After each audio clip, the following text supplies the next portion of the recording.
Right ఇక breaking news చూస్తున్నాం. వాణి versus Madhuri మధ్యలో దువ్వాడ. రోజు రోజుకు దువ్వాడ కుటుంబ కథ చిత్రం మరింత రచ్చకెక్కుతోంది. గురువారం దువ్వాడ ఇంటి ముందు ఆయన కుమార్తెలు నిరసనతో మొదలైన ఈ వివాదం ఇప్పుడు మరింత ముదిరింది. దాడులు, ప్రత్యారోపణల వరకు వెళ్ళింది. దువ్వాడ ఇంటి రచ్చ కంటిన్యూ అవుతూనే ఉంది. 2 రోజులుగా జరుగుతున్న ఈ వివాదం ఇప్పుడు రాష్ట్ర వ్యాప్తంగా కూడా సంచలనంగా మారింది.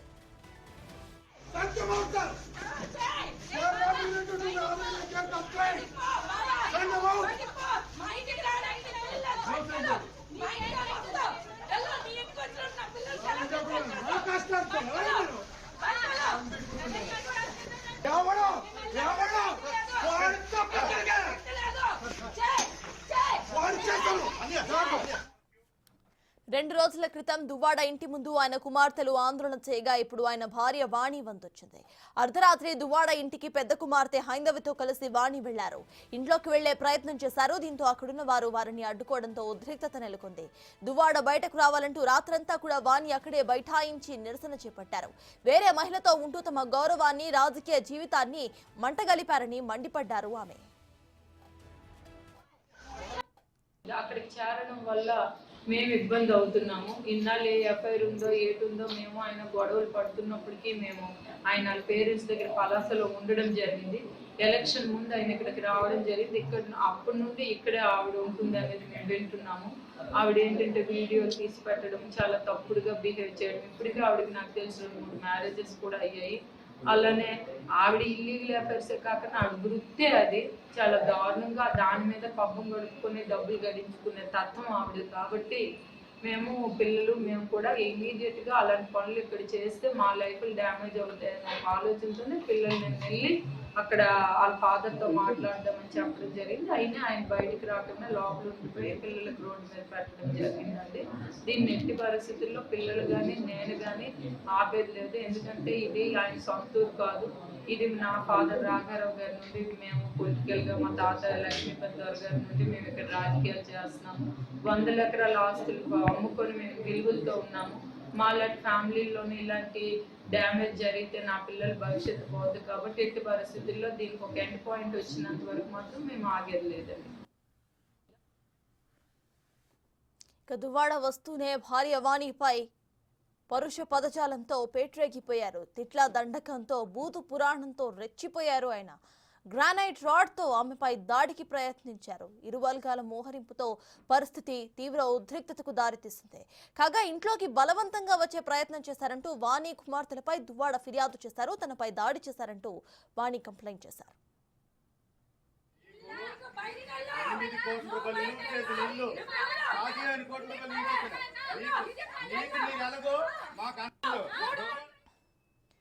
రైట్ ఇక దువ్వాడ ఇంటి గొడవ ప్రతిరోజు కూడా ఇటు పెరుగుతూనే ఉంది. ప్రెసెంట్ ఇప్పుడు ఇరు వర్గాలు కూడా అటు పోలీస్ కంప్లైంట్స్ దాకా వెళ్ళాయి. ఇదే విషయంపై పూర్తి డీటెయిల్స్ మా ప్రతినిధి రాము అక్కడ నుండి లైవ్ లో అందించడానికి సిద్ధంగా ఉన్నారు. రాము, చెప్పండి, ప్రెసెంట్ దువ్వాడ ఇంటి దగ్గర పరిస్థితి ఎలా ఉంది? ఇంకా తన భార్య ఇంకా కూతురు అక్కడే ఉన్నారా, లేకపోతే వెళ్ళిపోయారా? అక్కడ పరిస్థితి ఏంటి? గత 2 రోజులుగా కూడా దువ్వాడ శ్రీను భార్య, మరోవైపు దువ్వాడ శ్రీను కుమార్తెలు కూడా తమకు న్యాయం చేయాలంటూ కూడా ఆందోళన చేసిన పరిస్థితి. మొన్న దువ్వాడ కుమార్తెలు హైందవితో పాటు నవీన కూడా ఇద్దరు కూడా తమ తండ్రిని కలవాలి, తండ్రిని కలిసి కూడా తమ ఆవేదన వ్యక్తం చేయాలంటూ కూడా వారంతా కూడా మొన్న రాత్రి అంతా కూడా అక్కడ నిరీక్షించడం జరిగింది. కానీ దువ్వాడ శ్రీను అయితే కిందకి దిగలేదు. మా తండ్రి కలుస్తారని మేము చాలా ఆశపడ్డాం. కానీ రాత్రి 2 వరకు ఉన్నా సరే వాళ్ళు తండ్రి రాకపోవడం పట్ల కూడా హైందవితో పాటు తన సోదరి కూడా ఇద్దరు కూడా ఆవేదన వ్యక్తం చేస్తారు. అయితే నిన్న మళ్ళీ తిరిగి దువ్వాడ శ్రీను భార్య వాణితో పాటు దువ్వాడ శ్రీను కుమార్తె హైందవి కూడా మళ్ళీ తిరిగి దువ్వాడ శ్రీను ఇంటి వద్ద కూడా ఆందోళన చేపట్టారు. ఎట్టి పరిస్థితులు కూడా న్యాయం చేయాలి, ఆస్తుల కోసం మేమేమి పోరాటం లేదు, కేవలం ఆయన నుంచి మాకు న్యాయం కావాలంటూ కూడా చెప్పడం జరిగింది. ఇక్కడ మనతో పాటు దువ్వాడ శ్రీను కుమార్తె హైందవి ఉన్నారు. మేడం, మీరు 2 రోజులుగా ఆందోళన చేస్తున్నారు కదా, ప్రధానమైన డిమాండ్ ఏంటి? ఫస్ట్ ఆఫ్ ఆల్, ఎవరైతే ఆ లేడీ ఉన్నా ఆమెకి ఇంట్లో ఉండడానికి రైట్ లేదు. ఆమె నిన్న ప్రెస్ మీట్లో చెప్పింది ఆవిడికి హస్బెండ్తో కూడా డివోర్స్ అవ్వలేదు, మా డాడీతో కూడా మ్యారేజ్ అవ్వలేదు అన్నప్పుడు ఆవిడకి ఈ ఇంట్లో ఉండే రైట్ లేదు, ఆమె ఇంట్లో ఉండకూడదు, అండ్ మేము ఈ ఇంట్లోనే ఉంటాం.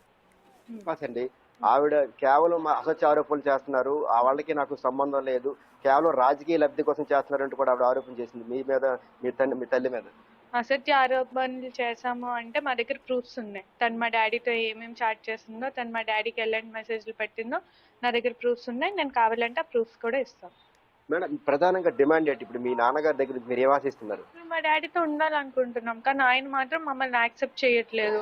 మొన్న మీరు అందరు చూసారు, మొన్న నైట్ అంతా మేము ఇక్కడ ఉన్నాం, మధ్యాహ్నం వచ్చాం, మధ్యాహ్నం నుంచి నైట్ అంతా ఇక్కడ ఉన్నాం, అయినా వాళ్ళు డోర్ ఓపెన్ చేయలేదు. నెక్స్ట్ డే మీరు అందరు వచ్చారు, ఇంటికే వచ్చారు, నేను మాట్లాడిన తర్వాత నిన్న మళ్ళీ ఈవినింగ్ వచ్చాము. వచ్చిన తర్వాత ఆయన అంటున్నారు, ఎందుకు మీరు మీ పిల్లల్ని, నిన్నేదో నైట్ ఏదో ఇచ్చారు ఇంటర్వ్యూ, ఎందుకు మీరు మీ పిల్లల్ని రానివ్వట్లేదు అంటే వాళ్ళు నన్ను అటాక్ చేస్తారు, వాళ్ళు నన్ను చంపేస్తారు, ఎప్పటి నుంచో ప్లాన్లు వేస్తున్నారు అని. నిన్న మీరే కదా చూసారు, మేము వచ్చాము ఇక్కడ ఉన్నాం, కానీ వాళ్ళ మీద అటాక్ ఏం చేయలేదు. ఆయనే మార్బుల్తో ఒక ఇంత పెద్ద రాడ్ తీసుకొని దాంతో కొట్టడానికి మమ్మల్ని ఆయనే వచ్చారు. ఆయనే మమ్మల్ని ఎన్ని తిట్టాలో తిట్టారు. అండ్ నాది ఇలా పట్టుకొని నన్ను ఇలా లాగడానికి, నన్ను కొట్టడానికి ట్రై చేశారు. ఇప్పుడు చెప్పండి, ఆయన అటాక్ చేయాలనుకుంటున్నారు, మేమే అటాక్ చేయాలనుకుంటున్నావా? ఆయన చంపాలని చూస్తున్నారు మమ్మల్ని, మేము చంపాలని చూస్తున్నావా? మా మీద ఫేక్ గా ఏదో చెప్పాలని చెప్పేసి మమ్మల్ని ఆయన దూరం పెడుతున్నారు. మాకు ఆయనతో ఉండడానికి ఎలాంటి ప్రాబ్లం లేదు, మా డాడీతో మాకు ఉండడానికి మేము ఉండాలనుకుంటున్నాం, బట్ ఆయన యాక్సెప్ట్ చేయట్లేదు. ఆస్తులు ఇచ్చాము, అన్ని ఇచ్చేసాము అని చెప్తున్నారు కదా, అసలు గొడవ ఆస్తులు లేకపోతే మీరు పేరెంట్స్ తో ఉండడానికైనా? ఆస్తులు అనుకుంటే ఇవన్నీ ఎందుకండి, డైరెక్ట్ కోర్టుకి వెళ్తే కోర్టే తేల్చేస్తుంది, ఇది వీళ్ళకి ఇచ్చేయండి అని. కోర్టే మాకు సేఫ్ జోన్ లో పెట్టేస్తుంది. మేమేం ఆస్తులకి రాలేదు. ఆస్తులు కావాలంటే వాళ్ళకి కూడా వెళ్ళొచ్చు. మాకు రైట్ ఉంది ఈ ఇంట్లో ఉండడానికి, మా డాడీతో ఉన్నాను, మేము వచ్చాం. అసలు గొడవ ఎక్కడ స్టార్ట్ అయింది మేడం? గతంలో మీతో చాలా బాగుండేవారు కదా శ్రీనివాస్ గారు, మీ నాన్నగారు. చాలా బాగుండేవారు. ఆ లేడీ ఎంటర్ అయింది. ఆ లేడీ ఎంటర్ అవడం వల్ల వాళ్ళ బ్రదర్స్ ఏంటి అంటే, వాళ్ళకి మా మమ్మీ డాడీ కానీ మా ఫ్యామిలీ కానీ బాగా ఉండడం ఇష్టం లేదనమాట. ఎందుకు అంటే వాళ్ళు ఇప్పుడు ఆ థర్డ్ బ్రదర్ ఎవరైతే ఉన్నారో ఆమెకి వాళ్ళ ఇంట్లో ఏంటంటే, ఆయనకి వాళ్ళ ఫస్ట్ వైఫ్ తో డివోర్స్ అయిపోయింది. తర్వాత ఎవరితో ఇల్లీగల్ కాంటాక్ట్స్ ఉన్నాయి. తర్వాత ఇంకొక ఆవిడని చేసుకున్నారు. ఆవిడ మంచి ఆవిడే, ఇంకొక ఆవిడని చేసుకున్నారు. సో ఆయన లైఫ్ ఎలాగైనా మా లైఫ్ లో కూడా అలాగే అయిపోవాలి. కూడా మా తండ్రితో ఉండాలనేది తప్ప ఆస్తుల కోసం కాదు, మా నాన్నగారితో మేము ఉండాలి, కలిసి ఉండాలనే కేవలం ఆ మహిళ ఎవరైతే వచ్చారో, మహిళ వచ్చినప్పటి నుంచి కూడా ఈ విధమైన తేడాలు వచ్చాయి, డిస్టెన్స్ పెరిగిందని కూడా తరవైపు దువ్వాడ శ్రీను కుటుంబ సభ్యులు కూడా, బ్రదర్ కూడా కొంత ఇబ్బంది పెడుతున్నారని కూడా ఎవరైతే హైందవి తన ఆవేదన వ్యక్తం చేస్తున్నారు. Over to studio. దువ్వాడ వస్తూనే భార్య వాణిపై పరుషపచాలతో పేట్రెక్కిపోయారు. తిట్ల దండకంతో బూతు పురాణంతో ఆయన రెచ్చిపోయారు. అయితే ప్రెసెంట్ ఈ ఎపిసోడ్ కొనసాగుతున్న సమయంలోనే మాధురి కూడా ఎంట్రీ ఇచ్చారు. దువ్వాడ శ్రీనివాస్ కు తనకు మధ్య ఉన్నది స్నేహబంధం మాత్రమే తప్ప మరేమీ కాదని స్పష్టం చేశారు ఆమె. వాణి తనపై లేనిపోని నిందలు వేసి రోడ్డు మీదకు లాగడం సరికాదని అన్నారు. దువ్వాడ శ్రీనివాస్ వాణిల మధ్య విభేదాలుంటే వారిద్దరూ తేల్చుకోవాలని ఆమె అన్నారు.